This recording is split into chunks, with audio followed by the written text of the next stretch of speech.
Welcome to the Mission First People Always podcast. We're glad you're here. And now our host, Dr. Mike Patterson. Imagine doing one of those man or woman on the street style interviews inside the typical organization. Large or small, it probably wouldn't matter because I think the answers you would get would be pretty similar. You stick your microphone in some unsuspecting soul's face and ask one question. What do you think of conflict in the workplace? What do you think you'd hear from them? Well, many people will quickly say that they want to avoid conflict in the workplace. And that's not surprising because anyone who has experienced conflict knows that it is usually very unpleasant. It usually throws us off our game. It makes it harder for us to do our best work. It might even become an enormous waste of time, and it has the potential to create long-lasting strife if not handled well. In some cases, it causes us to lose sleep, perhaps feel ill, and elevate stress levels far beyond what we normally experience. Needless to say, conflict is no fun. And if you had wandered into the human resources department and asked your question there, or perhaps spoke to the CEO or CFO, the response you might hear would be, or could be at least, very different. They might say it's extremely costly.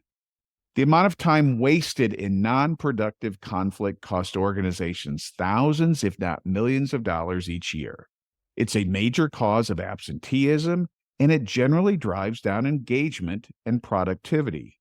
Unresolved conflict with one's supervisor is almost always one of the top reasons given for why people leave organizations.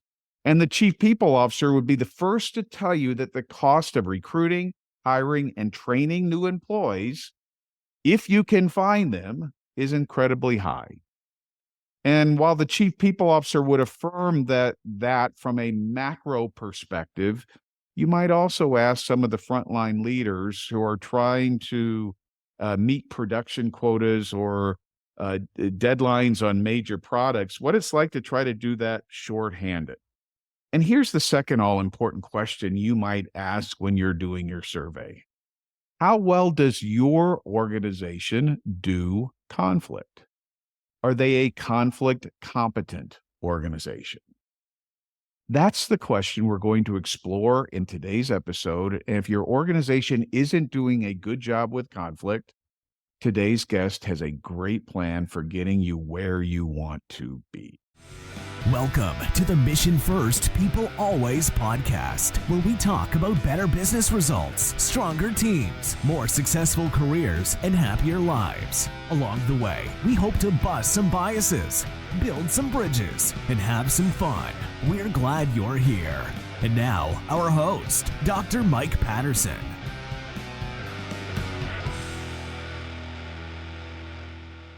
It's Dr. Mike Patterson, your host of the Mission First People Always podcast, where we talk about what it takes to be a great leader and how to build great teams.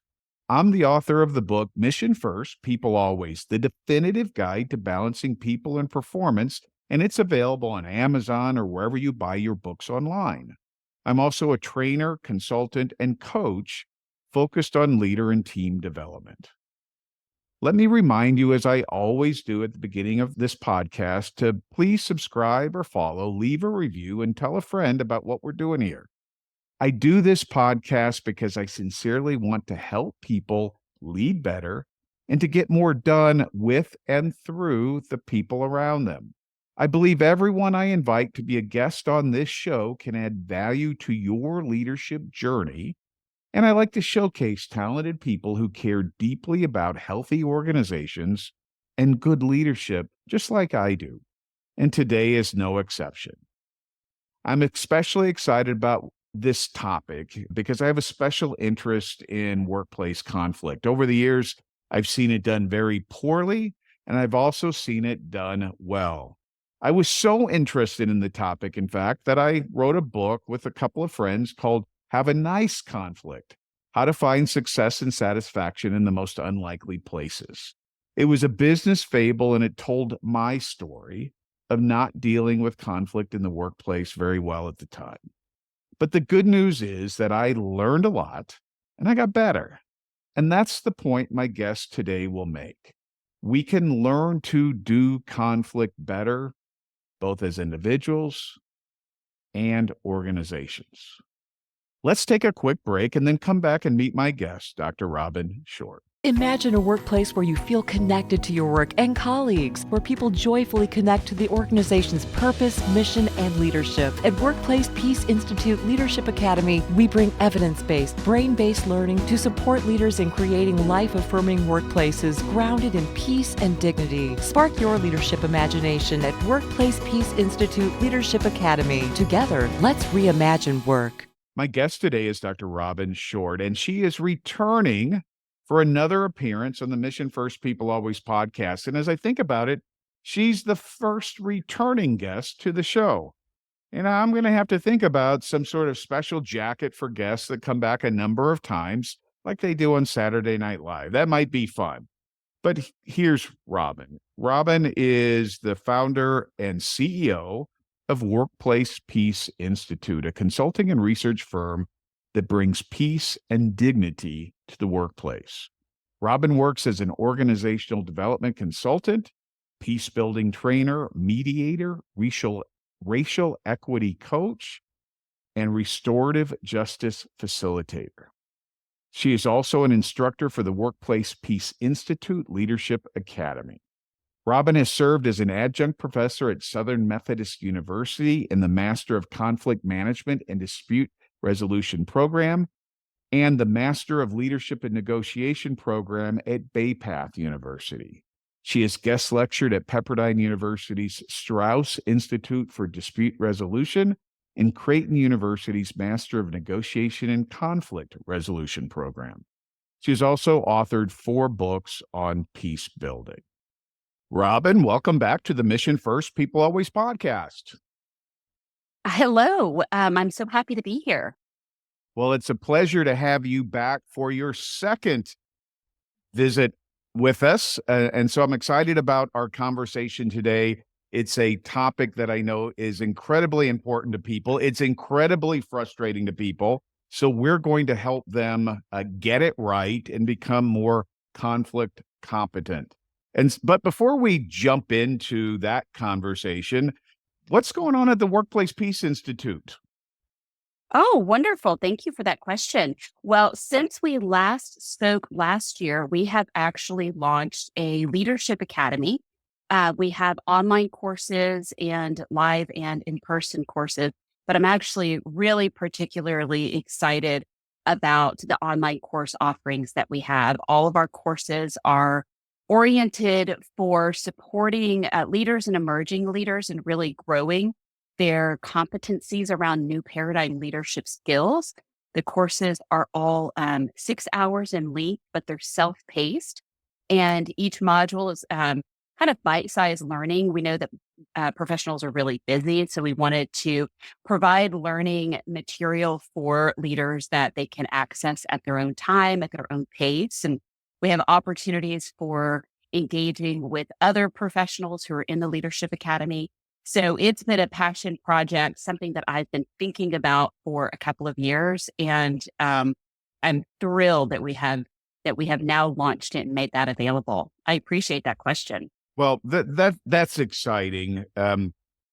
As I work with leaders and I'm out and about all the time, there is an ever-present demand for just-in-time learning and being able to access good content about topics that some organizations maybe don't invest in or as much as they should with their internal training team. So I love this idea. I love the idea of giving people access to content that is critically important that they can do on their own time. Let me ask one follow-up question about this because I'm personally interested in it because I think it's really important. What did you mean by there are opportunities for your learners to connect with each other? Are you saying that within each course, there's a learning community that's built into it that helps people bounce ideas off peers and challenge each other and create accountability? How does that work at the Workplace Peace Institute? Yes, that's exactly right. So What the Leadership Academy does is you have these online courses that you're going through on your own. But we have embedded in each course has 6 modules, and embedded in each module is an activity in what we're calling the community of practice. And that community of practice is an online space. It looks and functions like social media, but it's a closed space. So only people who are in the Leadership Academy have access to it.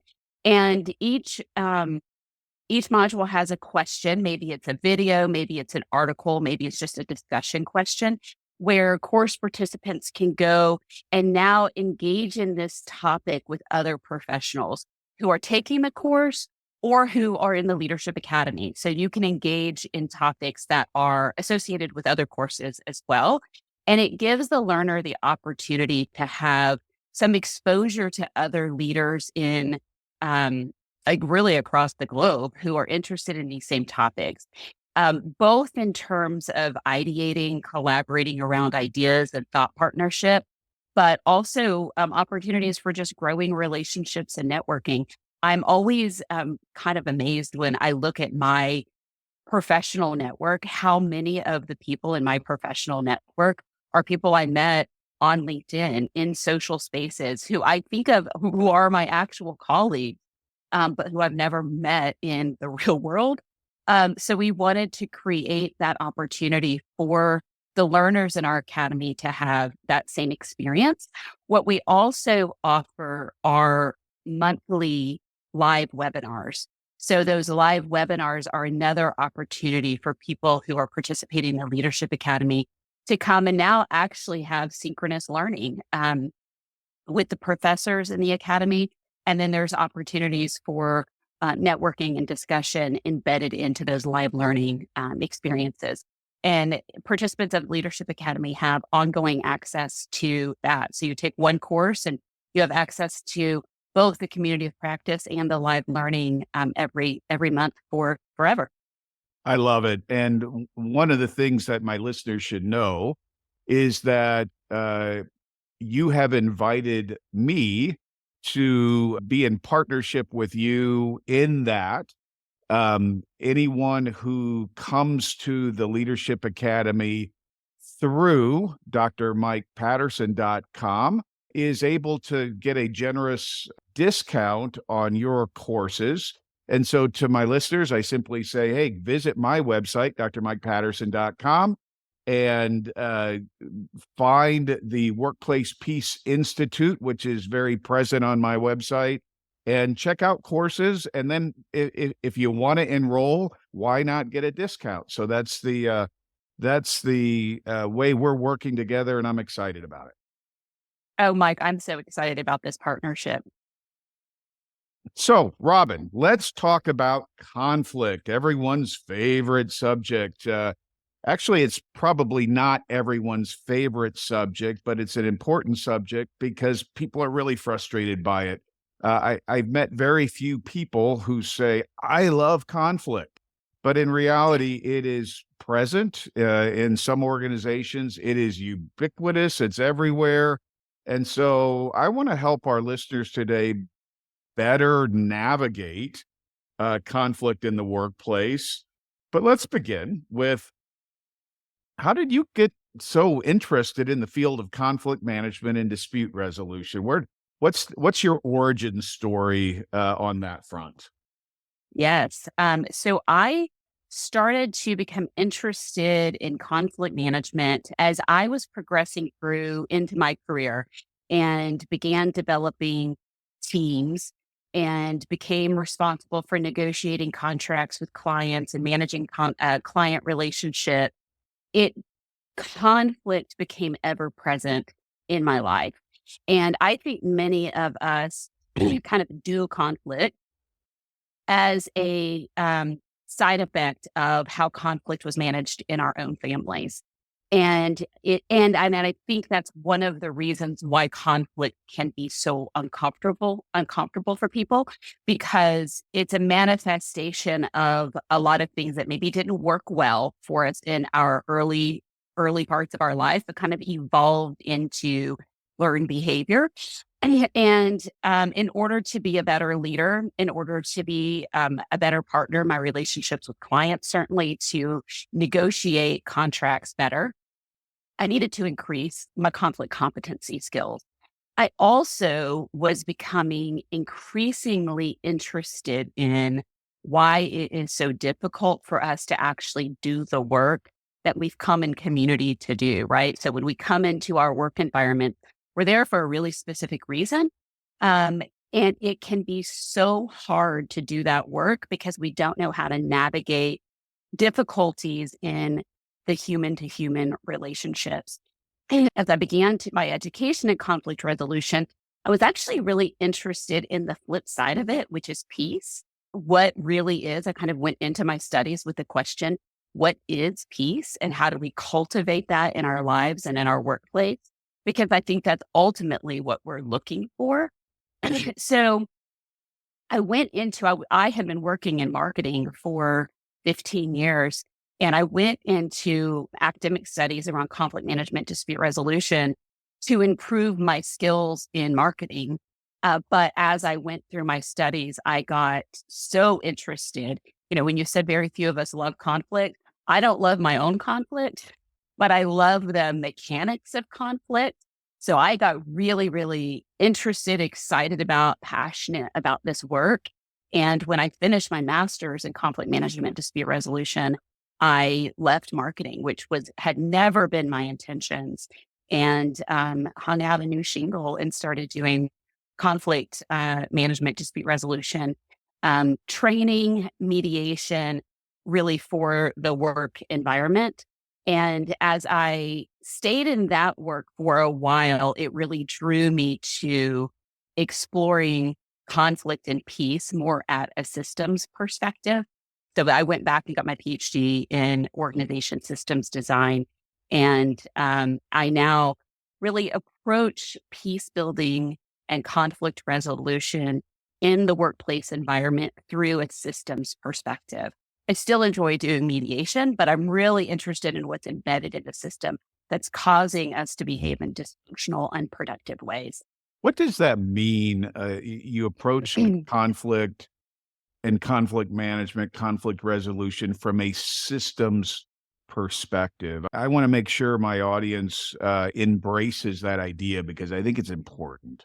Yes. So when I was doing workplace mediation, so the type of mediation that I do very specifically is workplace conflict that is a non-litigated conflict. So something has happened in the organization, in relationships, that is causing us to not be able to get our work done. We bring a mediator in, we help those people work through that conflict, and then in theory, productivity, there's an uptick in more peaceful or productive relationships. What I found over and over and over again in my mediation work is that the conflict that was happening between the two people was actually a dysfunction that was happening in the organizational system. And I'll talk about what I mean by that. But it was manifesting through the humans. So I could help these two people get to the other side of their interpersonal conflict, but it wasn't stopping what was happening upstream, meaning these same types of conflicts were going to be sort of self-perpetuating because there was something dysfunctional that was causing them.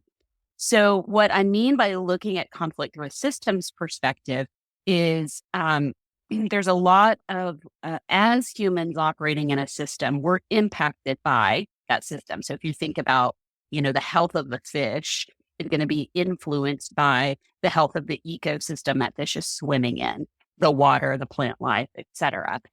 So if we only look at, what could we do to feed the fish to help it be healthier, but we're not looking at the water and the plant life and the toxins, et cetera, it's just going to be the self-perpetuating illness.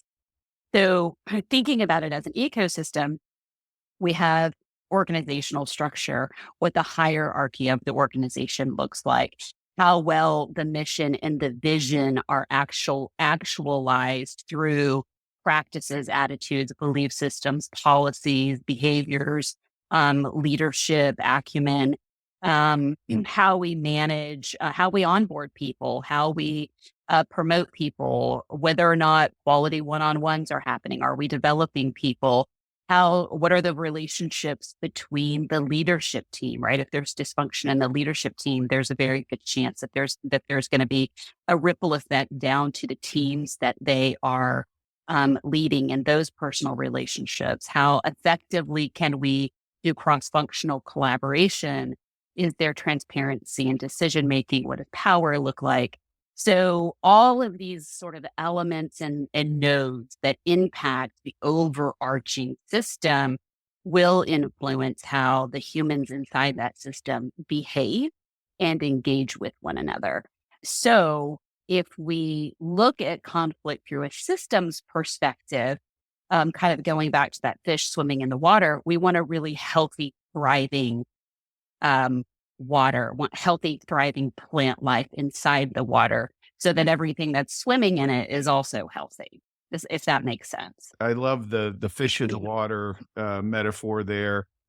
So if all of these systems are horribly broken or not working well, is that where toxic culture comes from? Because I hear and read a lot about toxic culture.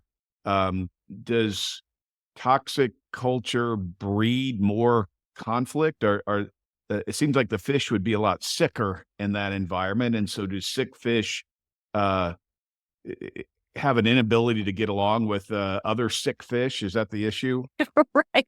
Yeah, that's a great question. So, when we think about toxic workplace, what do toxins do? Toxins make us sick. How do we thrive when we're sick? Not very well. When all of us, right? If we think about when we aren't well, when we're not experiencing a lot of resiliency because of that, we aren't able to perform at our best. We don't have the best critical thinking skills. We don't have the best creativity skills. We don't collaborate well with one another, right? When our stamina is down because there's things that are impacting our wellness, we don't do all the other functioning well that we're meant to do. And there's also this interesting element of when we are not, if you think about toxic workplace kind of producing humans inside that space that aren't well, we also have this tendency to sort of sit in a protective posture. And when we're in a defense mode and a protective mode, we tend to not extend the benefit of the doubt. We tend to not assume positive intent. We see others as a threat and we behave as though they're a threat. And all of that can lead to our inability to trust, which is critical for all of these other functioning things that we're supposed to do in the workplace, right? If I'm in a defensive posture, I'm going to likely hoard information, be protective of my ideas, not feel psychologically safe to throw ideas out into the space. Because what if I, am humiliated or there's sort of some sort of retribution for it? In these, quote unquote, toxic spaces, toxic work environment, we're protecting ourselves. And when we're in a self-protective posture, we're not doing all of these other behaviors that are necessary for group work. So, are there any benefits from conflict in the workplace? And maybe it's a matter of how we define conflict, and maybe there's a difference between good conflict and bad conflict. But should we be pursuing some degree of friction or debate or discussion when we disagree that leads us to a more positive outcome in terms of the work we're doing together? Yeah, so I believe that conflict is inherent to the human condition. We are always going to experience conflict, and I really strongly believe that the goal of our relationships should not be harmony or harmonious. And what I mean by that is where there's void of conflict, like if conflict is inherent to the human condition and we are consistently not experiencing any, then that would be a red flag for me that we don't actually have the psychological safety to do hard things together. And in the workplace, we're always going to need to do hard things together. So harmony is typically, if you are experiencing a workplace where there's just continuous and ongoing harmony, meaning no conflict, you probably have a lot of conflict avoidance in the workplace, which means the conflict is still there. We're just not engaging with it. There are a lot of benefits to conflict when we're able to navigate it peacefully and productively. And so when I use the word peacefully, what I mean by that is we're able to engage in conflict in such a way where we continue to experience our own human security and where we always experience our inherent worth and value. So conflict doesn't harm us.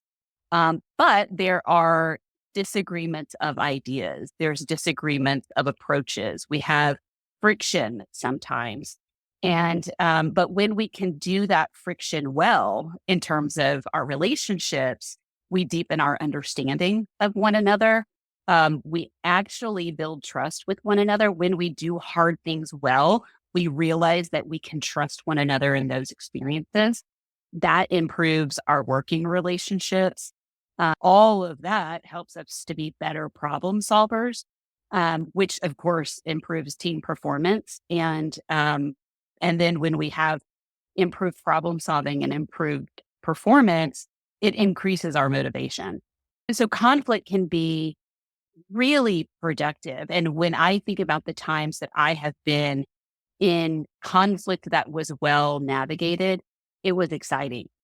It was exciting, and it completely enhanced the relationship that I had with the person I was in conflict with.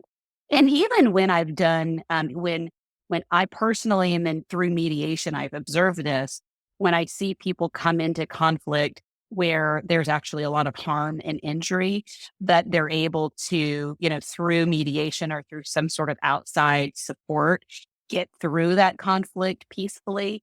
There's a lot, it can significantly improve the relationship. So it doesn't, excuse me, it doesn't always have to be that we did each stage of the conflict well, but that we ultimately got to the other side of it without injury.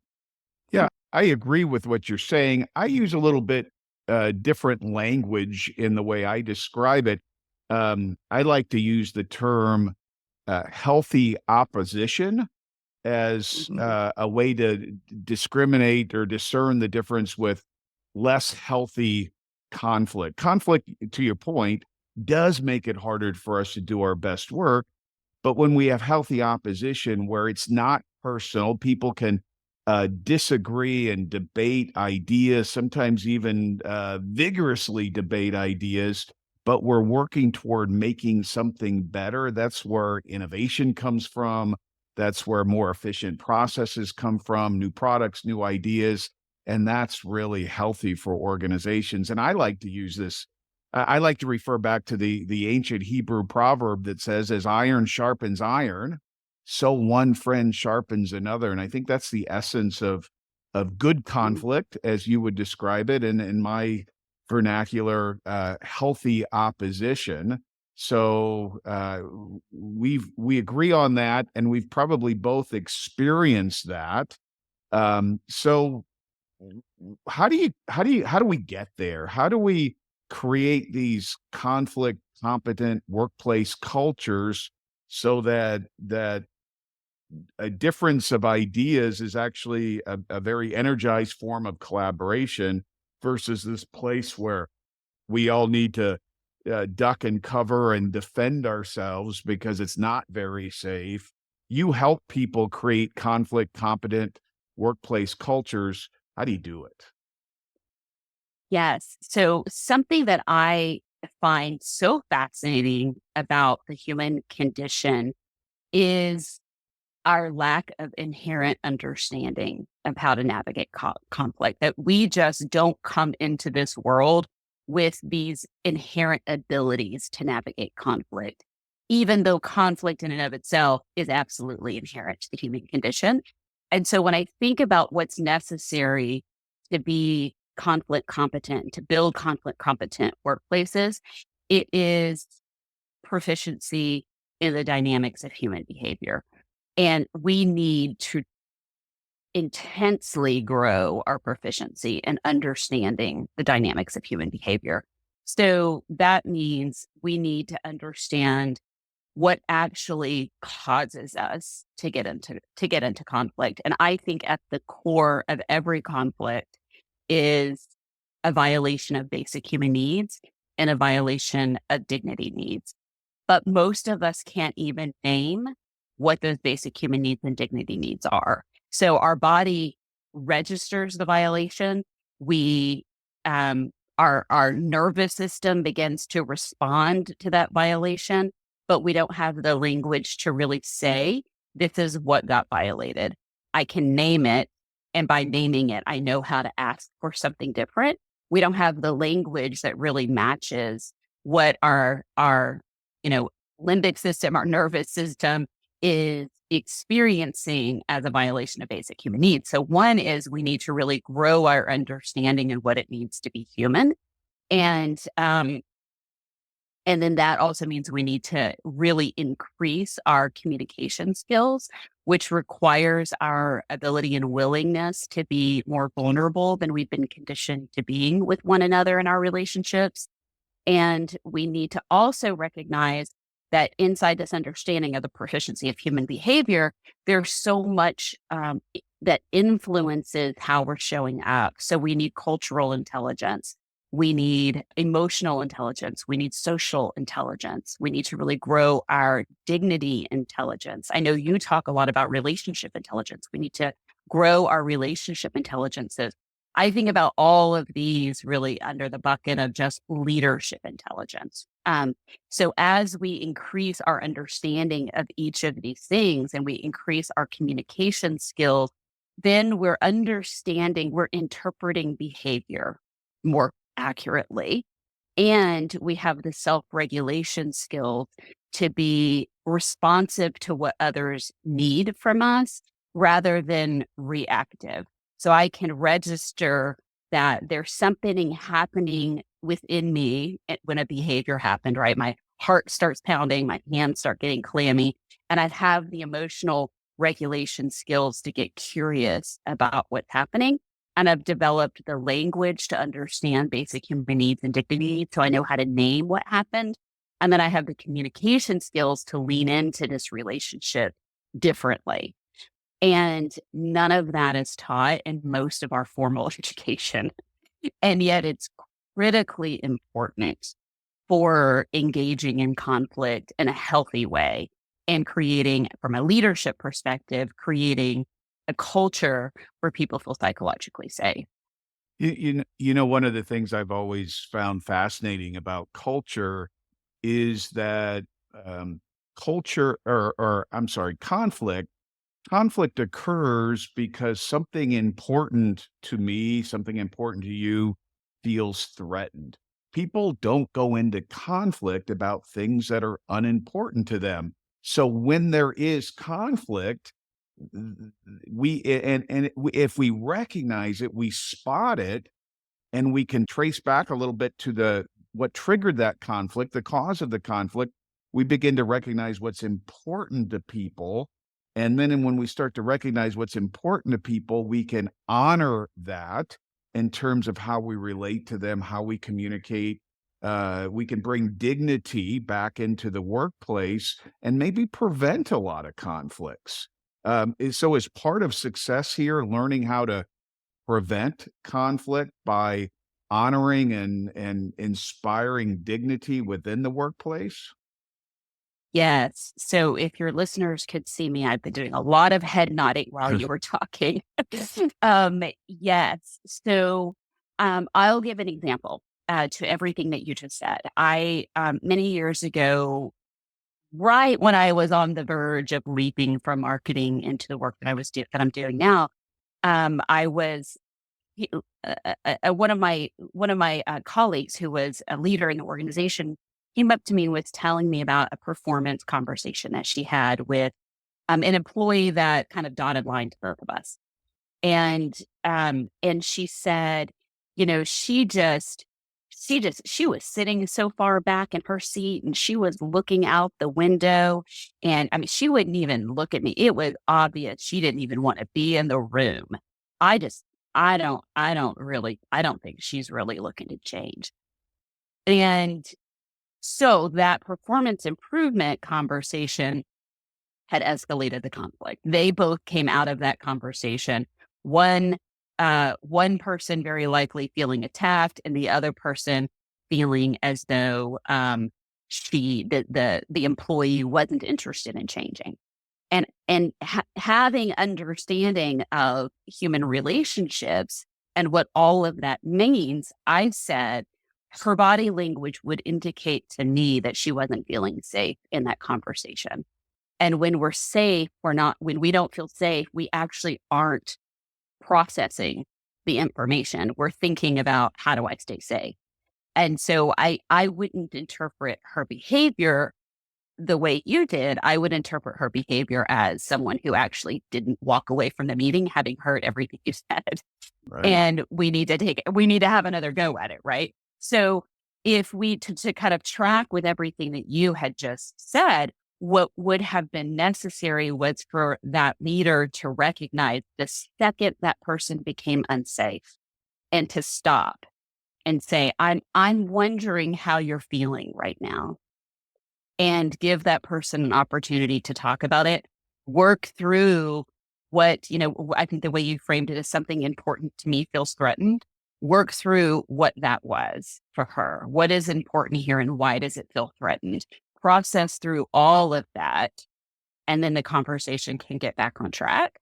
But until you process through all of that, the rest of the conversation, it is as though it never happened.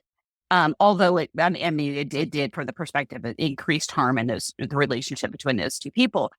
So I wouldn't say that it is necessarily about so that conflict doesn't happen, but so that as conflict happens, we're engaging directly in real time.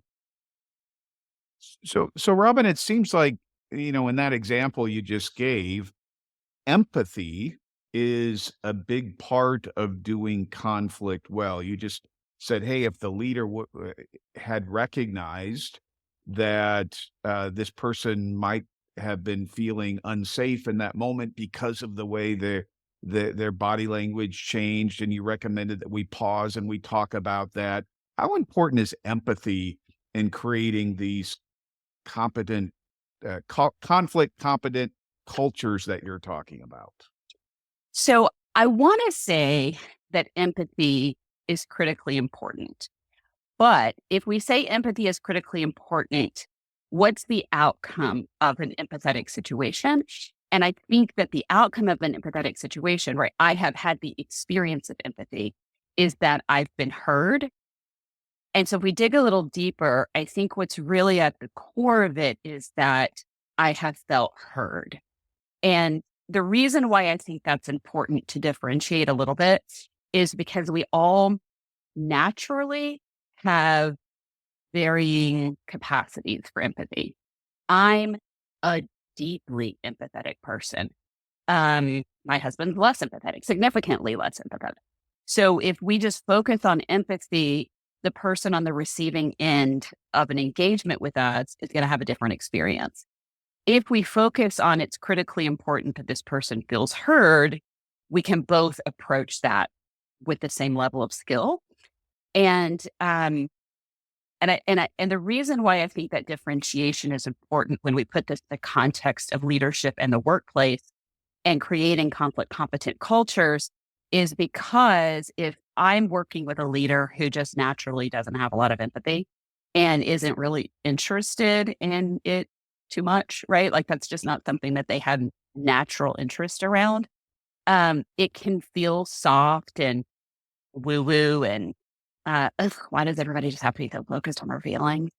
And if I frame it around, if you are looking, if the ultimate outcome of this conversation is that we're able to successfully do the thing we've come together to do, and it's really critical that this person feels heard in that process, I think that language by focusing on the underlying interest of I feel heard, then those folks were hoping to engage in these conversations successfully, regardless of where they are in the empathy continuum, can come to that experience from a skills perspective. It feels less in my feelings.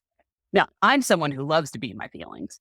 And I believe that we are in our feelings, whether we want to name it or not. But recognizing that the ultimate goal is that our voices are heard and that our voices are honored and recognized, seems to me like a goal that we can rally around more successfully. So, Robyn, within the Leadership Academy at the Workplace Peace Institute, you have a course around building conflict competence. What does that course? If I took that course, what would I get out of it? And what would be the value of doing that and applying those skills in the workplace? How do I become a better leader by taking this course? Sure. So we have 3 courses on conflict engagement that I think are really important. And the conflict dynamics course is really breaking down the mechanics of what conflict is and all the various components that cause us to get into conflict. I think that for someone who is, let's just kind of look at this from the perspective of I'm the car mechanic and I'm the person who's going to be riding in the car. The car mechanic is going to be the leader of the organization. This needs to be a person who really, truly understands all the mechanisms of human behavior so that I can lead those humans in my organization in an effective manner. If I understand the mechanics of how the car works, I know how to drive the car. And so we need conflict competent leaders who have deep understanding of the mechanics of conflict so that they can lead those in the organization in an effective way. I think about this a little bit like doing the two-step dance. If you have one person who's a really good dancer in a two-step, they just bring the other person along with them. I don't two-step well, but if I'm two-stepping with someone who knows what they're doing, I look great. So if we have leaders that are really competent in the mechanics of conflict, then those around them will dance well with them. We then have a course on the science of conflict and collaboration. I think it's conflict. I can't remember exactly what it's called, but it's about collaboration and conflict and the neuroscience of that. And so that's really helping leaders to understand the neuroscience of conflict and how, when we understand the neuroscience of conflict, we can use that learning to build more collaborative workspaces. And then we have a course on restorative justice in the workplace. And what that course is about is, okay, an injury has happened. Something has happened where we have reached a point of needing to do an intervention. And restorative justice offers an intervention process that's deeply human-centric and that is looking to transcend the conflict in such a way where healing has taken place and where the relationships are transformed on the other side of it. And the reason I think that beginning to apply restorative justice processes in the workplace is so important is we have used historically punitive approaches to conflict. You violate a policy and some sort of punitive thing happens. Usually it's some form of a write-up, and that begins a process of you either improve your behavior or ultimately you're going to get fired. Some people are too valuable to fire. And we see that all the time. High-performing salespeople. Maybe you're working inside of I worked with an organization that was staffed with scientists. They were innovating new products. And some scientists were just too knowledgeable, too skilled, too mature in the community to fire.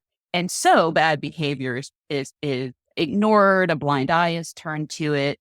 because we just can't let these people go. They're too valuable, or they hold too much power. And we don't have a conflict resolution mechanism, if punitive is the approach, to really address that.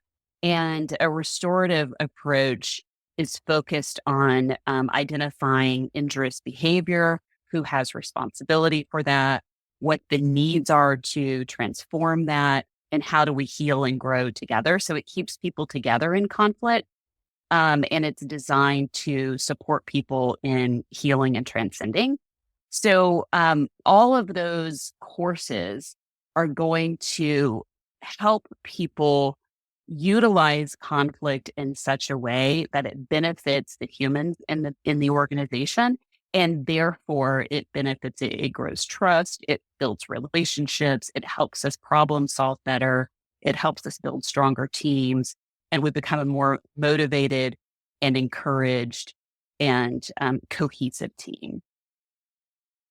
You know, I forgot to mention in your introduction that you were from Texas. So your whole two-step example makes perfect sense now.